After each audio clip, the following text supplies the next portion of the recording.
Paz do Senhor, meu direto e querido irmão.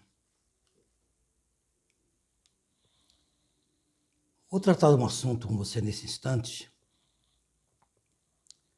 um assunto que muita gente fala em cima dos púlpitos e seus ouvintes recebem aquele ensinamento e ficam inertes. Ficam ouvindo aquilo e fica por isso mesmo. Por quê?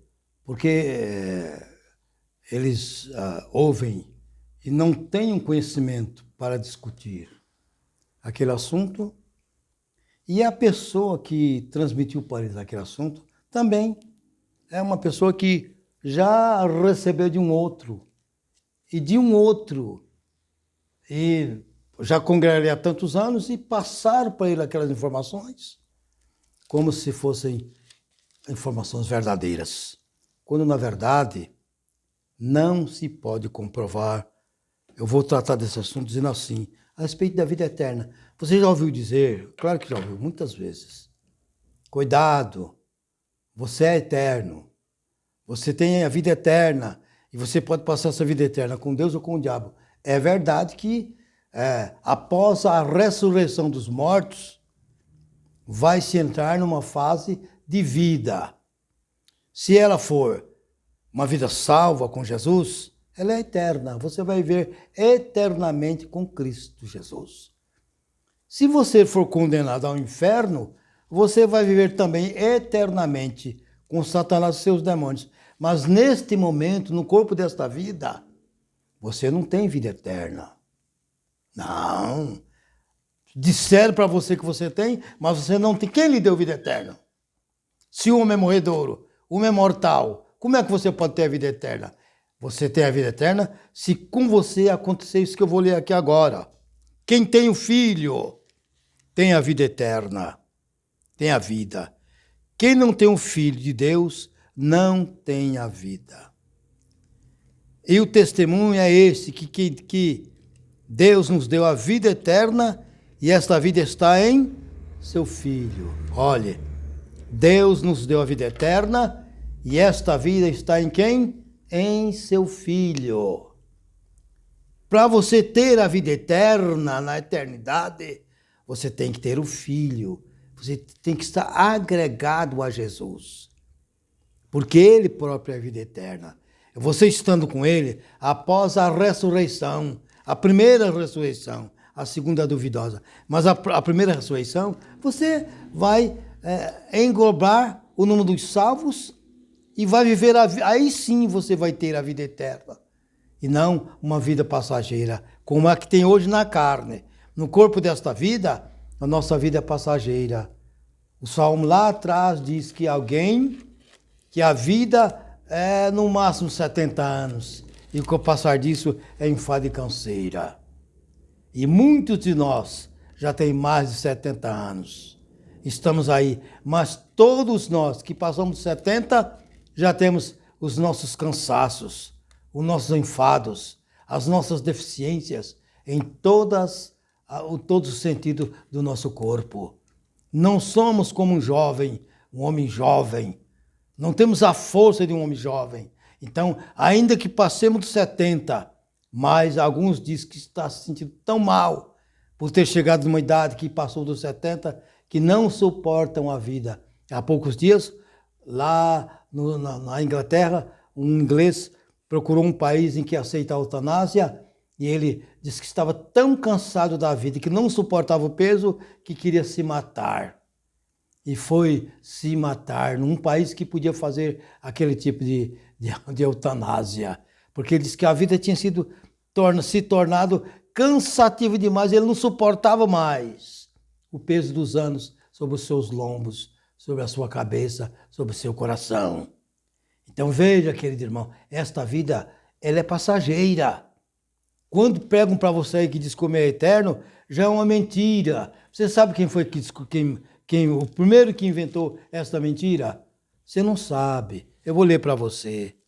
Gênesis. Você lembra quando a serpente falou com Eva e perguntou, e falou com ela assim, escuta, Deus disse que se você comer daquela árvore você vai morrer? Aí ela sim, aí ele disse, certamente não morrerás. Naquele instante, a serpente que enganou a Eva lá no Éden, ela pregou o quê? Ela pregou a imortalidade. A imortalidade física é uma doutrina de Satanás. Olha para mim, pastor. Você que recebeu isso aí do seu outro pastor e que está ensinando para vocês irmãos da igreja, não ensina essa aberração. Não ensina esta mentira, essa tautologia. Não ensina isso não, porque não é verdade. Nós não temos vida eterna no corpo desta vida. Nós podemos ter a vida eterna se acaso tivermos o Filho, que eu acabei de ler para você aqui agora. Se nós tivermos o Filho de Deus, então nós temos a garantia da vida eterna, porque estamos agregados ao Filho. Ele é a vida eterna. Mas o homem, só porque nasceu da mulher, ele é passageiro, ele vai morrer, seu corpo vai ser desgastado. E termina tudo em nada, porque o que é o espírito? Não, mas a alma dele, eles ensinam aí que quando a pessoa morre, a igreja presbiteriana ensinou isso outro dia, quando a pessoa morre, ele tem uma alma, que essa alma sai do corpo dele e vai não sei para onde. Que conversa é essa, rapaz? Não fala isso não. Alma vivente, quer dizer, vida. Todo animal tem alma vivente, porque tem vida. Essa vida passageira, todos têm. Agora, vida eterna, o espírito do homem é eterno, a alma do homem é eterna. Você sabe o que é a alma e o que é o espírito? Vocês têm um discernimento bem claro a respeito dessas duas doutrinas, alma e espírito? Você sabe o que é o espírito, sabe o que é a alma? Você pode dizer que sabe, mas se estivesse aqui agora em um estudo comigo, você ia ver que a alma não é nada mais, nada menos do que a composição do corpo. Esse corpo aqui, olha, carne, sangue, o fôlego e a água. O corpo é água, carne e água. Aí vem o sangue e vem o fôlego. O que é o fôlego? A vida que Deus soprou nas narinas de Adão. Ali é a vida. Você entendeu como é que é? Isso é a alma vivente. É como um animal qualquer. E o espírito? Intelecto, sabedoria, discernimento. É aquele que o nosso intelectual diz que há um Deus. Não é que de mim, quando eu morrer, quando esse corpo aqui tombar na campa fria, vai sair um anticorpo que ninguém vê e vai vagar por aí fora. Quando diz que o corpo volta, o espírito volta a Deus que o deu, está dizendo que ele vai ser reintegrado. Quando eu parar de respirar, meu ar, que hoje eu respiro, vai ser reintegrado à natureza. Nada mais do que isso. Não é três. João diz, há três são os que testificam na terra. O corpo, a água e o sangue, e o espírito. Mas esses três são um. Então, quando você olha para mim, quanto você está vendo? Só a minha pessoa, porque não tem mais que um, com três elementos que compõem esta vida, compõem o corpo desta vida. Me coloca num quarto hermeticamente fechado e você vai ver que vou durar bem pouquinho. Já vou morrer, porque eu vou acabar o ar que está em mim e morro por falta de ar. Se não me derem a substância alimentícia, vou morrer de fome. Me prendem em um lugar e me dê comida, eu vou morrer de fome. Então você percebe que ninguém tem vida eterna. São esses elementos que compõem esse corpo humano para que ele viva. E além de tudo, ainda tem o quê? O trabalho dos alimentos, da água. Se eu não me alimentar, se eu não beber água, de algum modo vou morrer. Porque são os alimentos que movem esse corpo, que dão energia para que esse corpo caminhe, ande, trabalhe, lute, entenda, estude, etc. Então, não é que são a alma. Não é a alma que está nele, a alma é a vida. Quando você morre, a alma sai, porque a vida se extinguiu. Então não tem mais alma. E o espírito é aquilo que eu acabei de dizer para você. Então não há vida eterna. Quando ensinaram para você que o homem é eterno, mentiram para você. Esses cegos e guia de cegos, porque os menos informados, guiados por um cego, esse cego vai jogar eles num abismo qualquer, porque ele não está vendo, quando está caminhando, e o outro que está seguindo ele também não enxerga, porque também é cego, ambos caem no abismo. Jesus foi quem disse. Então vocês têm que estar prezado e amado irmão, esclarecido, orientado. Você tem que receber o pastoreio de quem tem condição de responder os questionamentos, de quem tem entendimento, de quem pode revelar para você a verdade da palavra de Deus e não a pseudo-verdade. E não aquela condição de eu não sei, eu vou responder depois, e não sabe, nunca vai responder, e dando um monte de informações que não tem nada com a salvação, não tem nada com a igreja de Deus. Não é porque é um templo, não é porque ele tem um homem sofisticado, um homem que se intitula doutor, ou doutor porque ele se formou naquela teologia, ele se formou naquela, que já veio de outros e outros e outros. Não é? Teologia é estudo da palavra de Deus, mas não quer dizer que aquele estudo não é estrábico.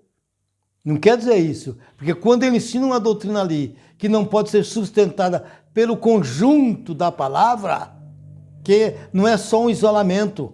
Eu não posso pegar para você e dizer, ó, o batismo é em nome de Jesus. Mas onde é que tem isso? Só tem um lugar. Não, não vale. É preciso que haja pelo menos 2 ou 3 testemunhas para sustentar uma palavra.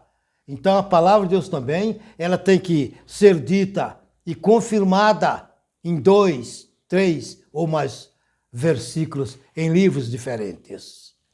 E para que se forme uma doutrina. Então, quando eu digo que é o batismo em nome de Jesus, eu digo para você que tem 4 passagens. Além daquela, quem invocar o nome do Senhor será salvo. Invocar em quê? Invocar no batismo. Então são 5. Mas por que eu não prego? Porque não está escrito que é batismo.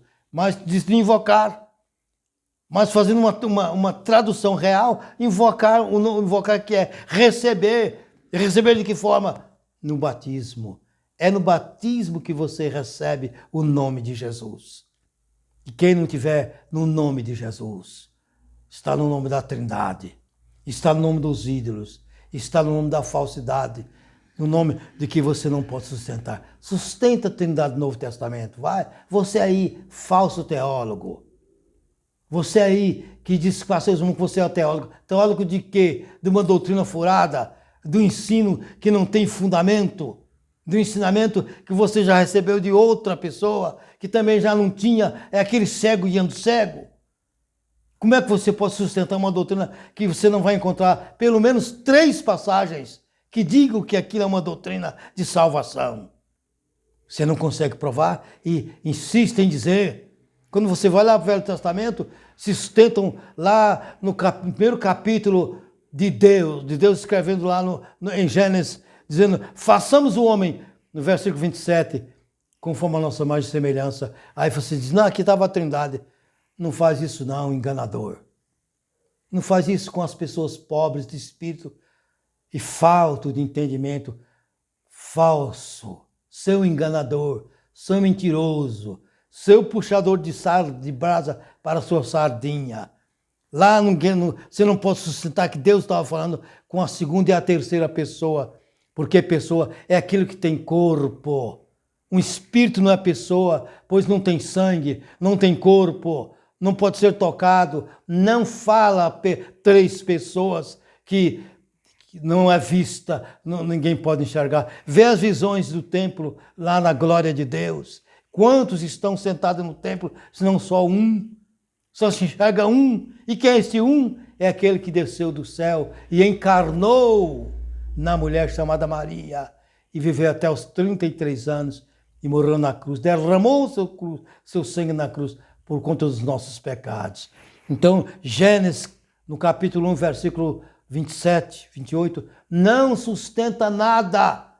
Falso enganador, falso ensinador, falso profeta, que se intitulou como um grande profeta de Deus e, na verdade, é um paroleiro, é um enganador, é um encantador de serpentes, porque você não tem o dom do conhecimento da palavra de Deus dado pelo Espírito e está ensinando o seu povo que te ouve erradamente. E você, amado, que está me vendo nesta hora, sai desse engodo. Sai dessa mentira.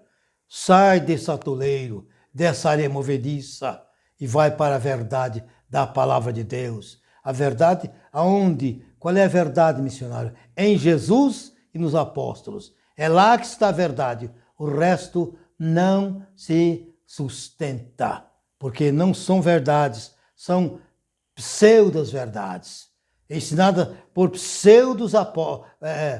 pregadores que se dizem teólogos, grandes homens de Deus. Na verdade, não são, porque não traz essa doutrina. E nós, está aqui escrito, não recebais na tua casa. Se quem veio ter contigo e não traz essa doutrina, nem o receba, porque se eu receber, vai fazer parte das suas más obras. Não adianta palavras bonitas, não adianta templo bonito e sofisticado. Tudo isso são coisas terrenas que vai passar num grande estondo, disse o apóstolo Pedro. Mas o que vai permanecer é você. Se acaso você for salvo na pessoa de Jesus, na obediência da doutrina que ele deixou para nos ensinar, para nos preparar, aí sim, para a vida eterna com ele e com os seus anjos. Na eternidade. Deus te abençoe. Tenha de ti misericórdia e que você se esforce para sair desse atoleiro e venha para a verdade. Amém.